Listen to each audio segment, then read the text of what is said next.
Hello there, I'm Barry Robinson for Brill Voice TV. Here we are in the Crescent Gardens. Behind us is the Londesborough Lodge. I'm talking to this young man here, Gelong Thubten. Now, Gelong means monk. You're a Buddhist monk, but if I just call you Thubten, is that all right? That's fine. Okay, so what brings you to Scarborough? I'm the director of Kaju Samizong Scarborough, which is a Tibetan Buddhist meditation group here, and we are seeking to establish a centre for health and wellbeing in Scarborough, so I'm here to move that project forward. So what do you have to do? I'm here this weekend. I'm teaching a course called the 7 Points of Mind Training, which will be an ongoing course of weekends over the next year. And also, at the moment, we're in discussions with various community groups about how we can integrate meditation into their welfare programs, because our centre is not just exclusively a Buddhist centre for Buddhists.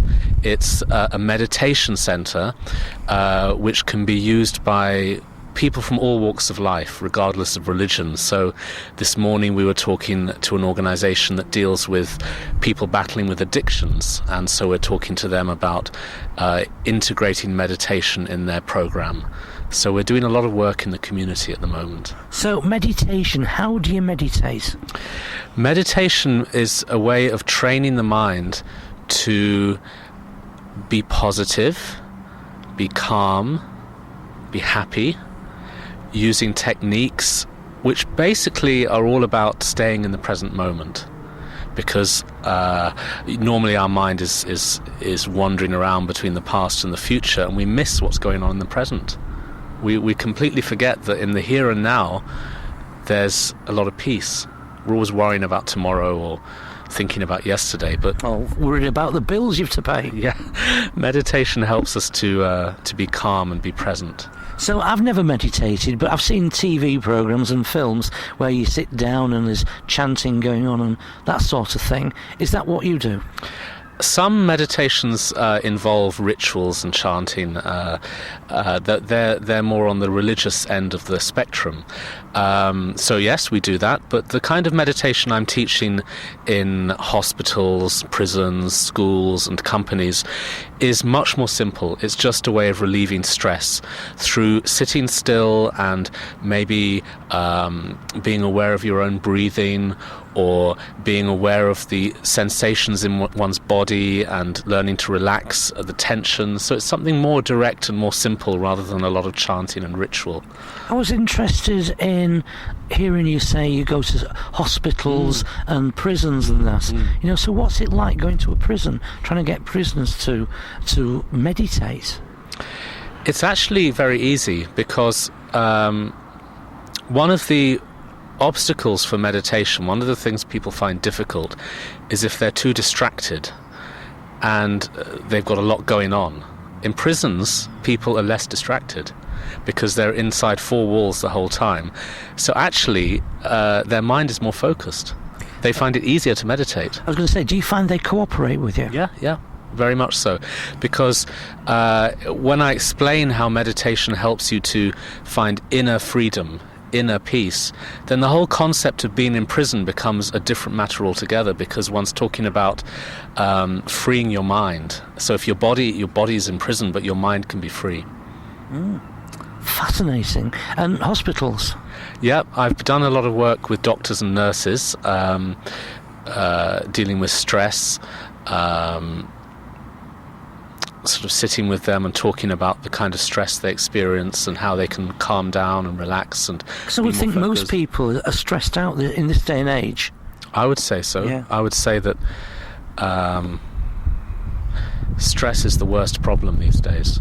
It's the cause of so much suffering, and life has become faster and more demanding, and people's stress levels have gone way up. Yeah. And people now are looking for alternative techniques for dealing with stress. So meditation is becoming much more popular.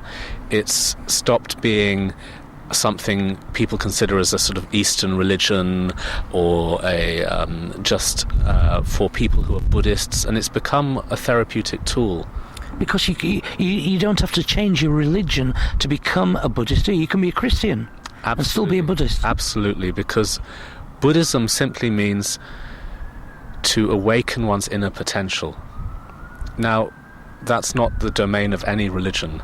It's just a basic fact of life, that we all have a lot of potential inside us that is untapped. And religious boundaries cease to be important when you're meditating. So why did you become a monk? In a word, stress. Stress? It was stress. I was 21 and I was already ready to retire. I was living a very fast-paced life in New York, in America, and the stress was just getting to me, and I decided to learn how to meditate. But being me, I'm a very extreme person, I thought, not only am I going to learn how to meditate, I'm going to become a Buddhist monk, just do the whole thing. So I decided to become a monk for a year, and I went to a monastery called Samyeling in Scotland, which is a Tibetan Buddhist monastery. It's actually the oldest Tibetan Buddhist monastery in Europe. It was established in 1967. So I went there. This was in the early 90s. I went there and became a monk for a year and learned how to meditate. And I loved it so much I stayed. And I took full ordination to be a monk for my whole life. And that was nearly 20 years ago. So are there different positions in being a monk? Like there's a police constable, a police sergeant, an inspector? It's not so much positions in the monastery, but one definitely has more responsibilities the longer one is a monk and the more one studies.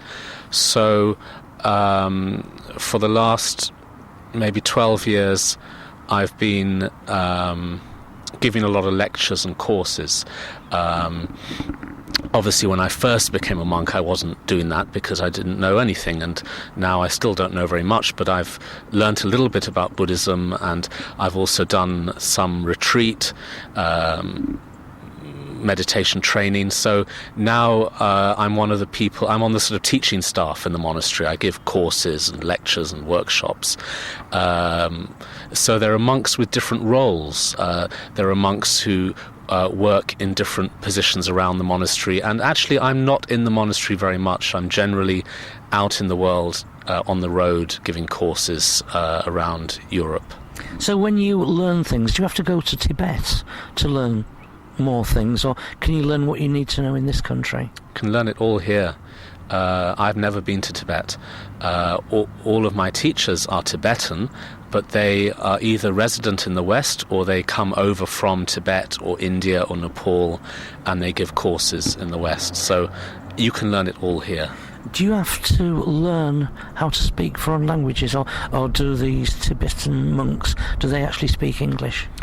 My two main teachers, who are the heads of my monastery, they both speak perfect English, so that's great.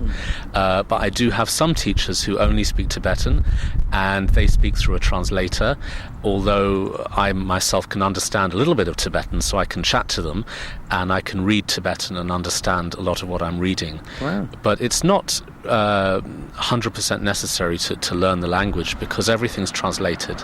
Wow. So Londesborough Lodge behind us, yes. You're hoping to acquire it? Yes. By hook or by crook?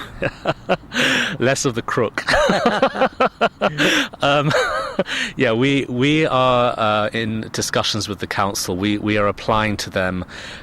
We would like to take on Londesborough Lodge, renovate it, and open it as a community centre. So that's what we are asking from the council, and we're hoping that they will make a decision on this at the beginning of next year. We would like to turn Londesborough Lodge into a centre with many different facets. You could say it's a meditation centre, you could say it's a health centre, a centre for well-being, a place for the prevention and treatment of stress, a place which does charitable work. We want to have a soup kitchen for the homeless. We want to do meals for poor families. We want to offer alternative therapies, very wide range of activities. And this is something we do in many cities. Our organisation, we're a UK charity called Rockper Trust. And we have centres in London, Glasgow, Edinburgh, Cardiff. So we want to make such a centre in Scarborough. Well, here we are outside Londesborough Lodge. Yeah, so this is Londesborough Lodge. Let's go in and have a look. Great. Well, here we are in the garden at Londesborough Lodge. It's lovely, isn't it? But it's all boarded up. Yeah, the building is quite run down, and it's been lying empty for a few years. And we'd like to take it on and renovate it. We've got quite a good track record of doing this with other buildings. For example, in London, our London branch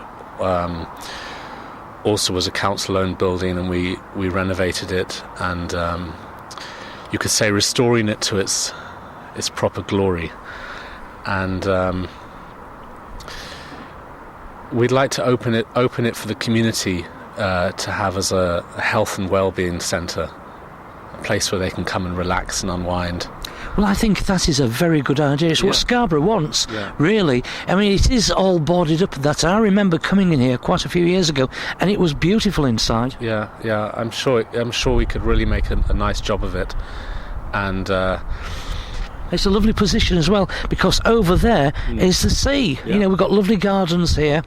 That's a very important part of our work, is to create a place where people can escape from the stress of the city.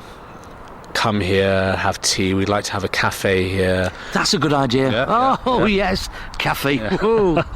People can come and have a coffee, have a tea, relax, go for a holistic therapy or a meditation class. And there's the gardens. People can walk in the gardens. People can actually do gardening as part of their therapy. All kinds of possibilities. So will you be based here then? I don't know. I'll be the director, but in terms of living here, I have so many other responsibilities. You're like a rash. You're all over. I am. You can't get rid of me. I'll be travelling around, but I'll be overseeing the project, definitely. And our resident nun, Ani Tselha, will be the resident. She's lovely. She is. We've already talked to her on Brill Voice TV. Yeah, she's very good, and she'll be the resident administrator, but I'll be directing operations from wherever I am, and I'll be here regularly to give courses and to oversee things. Thubten, what are the seminars about? So we're starting a ongoing course of weekends on the 7 points of mind training, which is a Buddhist text with meditations on compassion, developing compassion and developing the ability to deal with life's difficulties in a positive way. So very powerful meditation techniques and ways of training in positive thinking. And I'll be teaching some of the weekends, and the others will be taught by Ken Holmes, who's our Director of Studies up at the monastery in Scotland. And these courses are open to all people, don't have to be Buddhist. There's something for everybody. So Ken Holmes, he's got an English name, but you've got a Tibetan name. Yeah, he's not a monk. Right. He's a layperson, and he's very learned. He's done a lot of study, a lot of translating, and his knowledge is very impressive. So if you get Londesborough Lodge behind us, would Ken be coming down here as well? We hope so very much. Once this place is open, up and running, then all of the teachers associated with our organisation would come here and give courses. So we have a full programme. And are you going to be based here in Scarborough? I'll be based here a lot of the time, but also I have many other responsibilities. So I'll be travelling around, but coming here regularly and running it through Ani Tselha. Ani Tselha will be our resident administrator. Oh, I think she'll be good at that. She's very good at that, yeah. And here we are, this is Londesborough Lodge. Yeah. And what a beautiful position. We've got the gardens here, and over there we've got the sea, we've got other gardens. I think it's a lovely position, beautiful. And I do hope, and I do wish you all the luck in the world, and I do hope you get it. Thank you very much. We have we've been very touched by the support from the community. So many people have come forward to say that they are really behind what we're doing. Well, I think this Buddhist Community Centre, the whole essence of it, the whole idea and everything about it is wonderful. Thank you. So good luck to you. Thank you. Thank you. I'm Barry Robinson for Brill Voice TV, talking to Gelong Thubten.